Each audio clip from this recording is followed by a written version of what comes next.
അപ്പോൾ dear students, good morning. ഇന്ന് നമ്മൾ നമ്മുടെ ക്ലാസ് സ്റ്റാർട്ട് ചെയ്യാനായിട്ട് പോവുകയാണ്. അപ്പോൾ ഇത് നമ്മളൊരു പുതിയൊരു അക്കാദമിക് ഇയറിൻ്റെ തുടക്കമാണ്. പൊതുവേ നമ്മൾ ഈ സമയത്ത് ക്ലാസ്സിലൊക്കെ വന്ന് നിങ്ങളൊക്കെ ഒന്ന് പരിചയപ്പെട്ട ശേഷമൊക്കെയാണ് നമ്മൾ ക്ലാസ് തുടങ്ങുന്നത്. പക്ഷെ അൺഫോർച്ചുനേറ്റ്ലി നമുക്ക് അതിനുള്ള ഒരു സാഹചര്യം ഇപ്പോൾ ഇല്ല. അപ്പോൾ നമ്മൾ ഓൺലൈൻ ക്ലാസ് ആണ് നമ്മളിപ്പോൾ ഫോളോ അപ്പ് ചെയ്യുന്നത്. അതിൻ്റെ ഭാഗമായിട്ട് നിങ്ങൾക്ക് സ്കൂളോജിയും കാര്യങ്ങളൊക്കെ സാറ് പരിചയപ്പെടുത്തി തന്നിട്ടുണ്ടാവും എന്ന് ഞാൻ വിചാരിക്കുന്നു. ഓൾമോസ്റ്റ് നിങ്ങളൊക്കെ സൈൻ ഇൻ ചെയ്ത് നമ്മളിട്ട സിലബസ് ഒക്കെ നിങ്ങൾ കണ്ടിട്ടുണ്ടായിരിക്കും എന്ന് വിചാരിക്കുകയാണ്. അപ്പോൾ ഒരു കാര്യം, ഞാൻ അന്ന് വന്നപ്പോൾ നമ്മൾ പേപ്പറിൻ്റെ കാര്യങ്ങളൊക്കെ നിങ്ങൾക്ക് ഞാൻ പറഞ്ഞു തന്നിട്ടുണ്ടായിരുന്നു. അപ്പോൾ നിങ്ങൾക്ക് ടോട്ടൽ 6 പേപ്പേഴ്സ് ഉണ്ട്. സാധാരണ ബികോമിനും BBA BA ഒക്കെ ആണെങ്കിൽ 5 പേപ്പേഴ്സ് ഉള്ളൂ. നിങ്ങൾക്ക് 6 പേപ്പേഴ്സ് ഉണ്ട്. ആ 6 പേപ്പേഴ്സിൽ 2 ഇംഗ്ലീഷ് പേപ്പർ, ഒരു സെക്കൻഡ് ലാംഗ്വേജ്, അതേപോലെ തന്നെ 2 മാത്സ് പേപ്പർ, അതേപോലെ തന്നെ ഒരു മെയിൻ പേപ്പർ. ഇതിൽ മെയിൻ പേപ്പർ, നമ്മളുടെ കമ്പ്യൂട്ടറിൻ്റെ മെയിൻ പേപ്പർ ആണ് ഞാൻ നിങ്ങൾക്ക് ഈ ഒരു സെമസ്റ്ററിൽ എടുക്കുന്നത്. ഞാൻ നിങ്ങളുടെ ക്ലാസ് ടീച്ചറാണ്. എൻ്റെ പേര് ഞാൻ അന്ന് നിങ്ങൾക്ക് പരിചയപ്പെടുത്താൻ മറന്നുപോയി. എൻ്റെ പേര് ആയിഷ എന്നാണ്. അപ്പോൾ ഞാനാണ് നിങ്ങൾക്ക് ഈ ഒരു സെമസ്റ്ററിൽ നിങ്ങളുടെ ക്ലാസ് ഇൻചാർജ് എന്ന് പറയുന്നത്.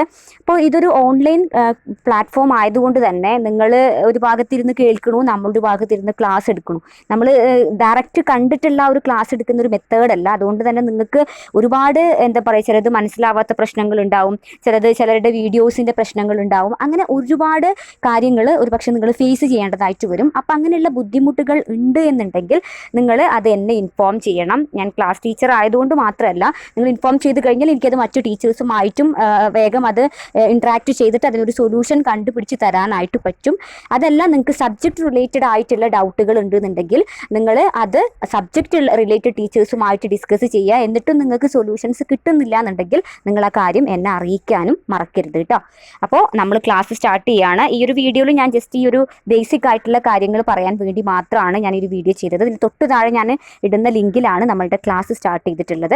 ആ ക്ലാസ് മുഴുവനായും കാണുക. കണ്ട ശേഷം നിങ്ങൾ അസസ്മെൻറ്റ്സ് ഞാൻ കൊടുത്തിട്ടുണ്ട്. ഒരു 5 ഒബ്ജക്റ്റീവ് ക്വസ്റ്റ്യൻസ്, വെറും ട്രൂ ഫോൾസ് ക്വസ്റ്റ്യൻസ് ആണ്. അത് ആൻസർ ചെയ്യുക. അപ്പോൾ നിങ്ങൾ ഈ അസസ്മെൻറ്റ് എല്ലാ ടീച്ചേഴ്സും 10 മിനിറ്റ് ആണ് കൊടുത്തിട്ടുള്ളത് കേട്ടോ. കാരണം ഈ ഒരു വീടിൻ്റെ താഴെ ഒരു OMR എന്ന് കാണാം. നിങ്ങൾ അത് ക്ലിക്ക് ചെയ്യുമ്പോൾ അത് നിങ്ങൾ ക്ലിക്ക് ചെയ്ത് എൻ്റർ ചെയ്യുന്ന മുതൽ 10 മിനിറ്റ് നിങ്ങൾക്ക് ടൈം കിട്ടുള്ളൂ. ആ 10 മിനിറ്റിൻ്റെ ഉള്ളിൽ നിങ്ങൾ 5 ക്വസ്റ്റ്യൻസ് ആൻസർ ചെയ്യണം. ഒന്നുമില്ല, ജസ്റ്റ് എല്ലാവരും ഒബ്ജക്റ്റീവ് ക്വസ്റ്റ്യൻസ് ആണ് ഇട്ടിട്ടുള്ളത്. പേസോർണോ ആണെങ്കിൽ അത് ആൻസർ ചെയ്യുക, സബ്മിറ്റ് ചെയ്യുക. ഓക്കെ, അങ്ങനെ സബ്മിറ്റ് ചെയ്യുന്നവർക്കാണ് നമ്മൾ അറ്റൻഡൻസ് കൊടുക്കുന്നത്. ഓക്കെ, പിന്നെ അല്ലാതെ നിങ്ങൾ ഓപ്പൺ ചെയ്തിട്ട് പിന്നെ വന്ന് ചെയ്താൽ പറ്റൂല. 10 മിനിറ്റ്. അപ്പോൾ നിങ്ങൾ അത്യാവശ്യം നല്ല റേഞ്ചുള്ള സ്ഥലത്ത് പോയിട്ട് നിങ്ങളത് ചെയ്യാൻ മാക്സിമം ട്രൈ ചെയ്യുക. അപ്പോൾ നിങ്ങൾ വീഡിയോ മുഴുവൻ കണ്ട് ഞാൻ പറഞ്ഞിരുന്നു നിങ്ങൾ നോട്ട്ബുക്ക് വാങ്ങണം. എൻ്റെ നോട്ട്ബുക്കിൽ എൻ്റെ വീഡിയോ കണ്ടിട്ട് നിങ്ങൾ ഓരോന്നും ലെക്ചറിങ് എഴുതി വെക്കണം. ഓക്കെ, എഴുതി വെക്കാൻ മറക്കരുത്. കാരണം ഇപ്പോൾ ഓരോ മാസത്തിലും ഞാൻ ഒരു ദിവസം നിങ്ങൾ എല്ലാവരെയും വിളിപ്പിച്ച് നിങ്ങൾ എനിക്ക് നോട്ട് കാണിച്ചു തരേണ്ടതായിട്ട് വരും. ഓക്കെ, അപ്പോൾ നിങ്ങൾ ഓൾറെഡി എൻ്റെ സിലബസ് നിങ്ങൾ എഴുതി കഴിഞ്ഞു. ഫസ്റ്റ് പേജിൽ, സെക്കൻഡ് പേജ് മുതൽ നമ്മുടെ ലെക്ചറിങ് കേട്ടിട്ട് നിങ്ങൾ എഴുതുക. ദെൻ ഇതിൻ്റെ ഡീറ്റെയിൽഡ് നോട്ട് ഞാൻ ഓരോ മൊഡ്യൂൾ കഴിയുമ്പോഴും, ഇപ്പോൾ ഒരു ഫസ്റ്റത്തെ മൊഡ്യൂൾ കഴിഞ്ഞെന്നുണ്ടെങ്കിൽ അതിൻ്റെ കംപ്ലീറ്റ് PDF സിംഗിൾ ഒരു ഫയലാക്കി ഞാൻ നിങ്ങൾക്ക് തരും. അത് നിങ്ങൾ പ്രിൻ്റ് ഔട്ട് എടുത്ത് കയ്യിൽ വെക്കുക. അല്ലാതെ നിങ്ങൾ ടെക്സ്റ്റ് ബുക്ക് റെഫർ ചെയ്യേണ്ട. ടെക്സ്റ്റ് ബുക്ക് റെഫർ ചെയ്യുമ്പോൾ ഒരുപാട് ടെക്സ്റ്റ് ബുക്കുകൾ റെഫർ ചെയ്യേണ്ടി വരും. ഞാനപ്പോൾ അതൊക്കെ റെഫർ ചെയ്തിട്ട് എടുക്കുന്ന കറക്റ്റ് കോർ ആയിട്ടുള്ള നോട്ടാണ് ഞാൻ നിങ്ങൾക്ക് തരുന്നുണ്ടാവും മൊഡ്യൂൾ കഴിഞ്ഞാൽ. അത് നിങ്ങൾ പ്രിൻ്റ് ഔട്ട് എടുത്ത് കയ്യിൽ വെക്കുക.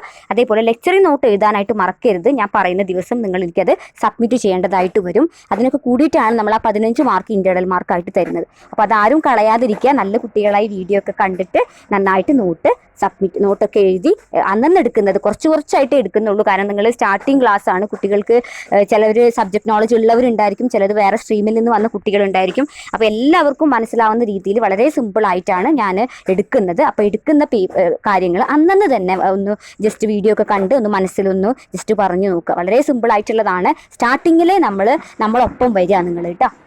ഓക്കെ, അപ്പോൾ ഓൾ ദി ബെസ്റ്റ്.